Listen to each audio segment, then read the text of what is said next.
என்ன ஒற்றையில நிக்க வச்சு போட்டான்.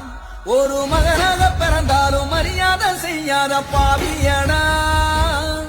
நான் மறுஜன்மம் எடுத்தாலும் அடைச்சிட முடியாத தோல்வியடா. என் ஈரக்கோல ரெண்டா பிஞ்சி ஈரோ சொட்டுதடா. பூமி என்ன விட்டு தூரம் நின்னு வேகம் சுத்துதடா.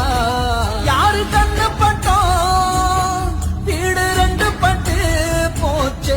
ஒரு மரியாதை குறையாத மனுஷங்க இப்போது வீதியில. ஒரு மரமாக வளர்ந்தாலும் கிளையாக பிரிஞ்சோமே பாதி